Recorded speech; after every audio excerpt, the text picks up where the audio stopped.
bismillahi rahmaani rahim alhamdulillahi rabbil alamin wassalaatu wassalaamu ala rasulillah.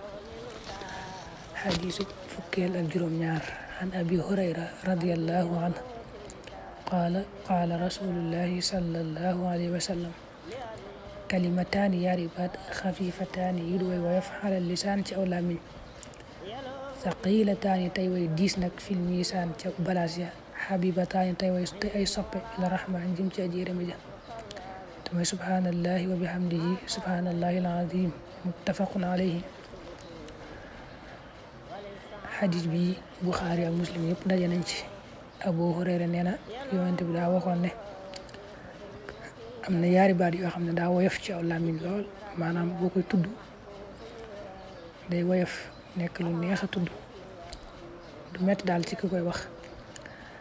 waaye nag noonu la ñu mën a diisale seen tiyaaba daa bari lool ba bu ëllëgee bu ñuy peese jëfi jaam bi buñ ko tegee ci balaas yi day diis lool, yàlla bëgg leen lool. yaari baat yi mooy subhaanallahi wa bihamdihi subhaanallahi al-azim. boo nee subhaanallahi wa bihamdihi dañ koy jàpp benn baat, subhaanallahi al-azim di beneen baat, muy ñaari baat. loolu la jublu ci kalimataani yi.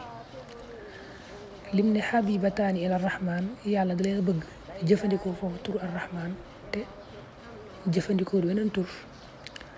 alxaafis ibnu xajar day wax ne moom loolu day wane ne rek yërmande yàlla la. yàlla daa bokk ci yërmandeem loolu mu def jëf joo xam ne daa néew lool, neex a def lool ba noppi mu fay ci tiyaaba ju baree bari bëgg ko lool. loolu moo tax mu jëfandikoo xabibataani ila rahman foofu.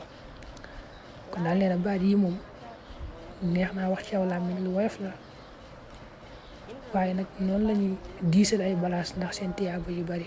noonu la ko yàlla bëgg lool nag.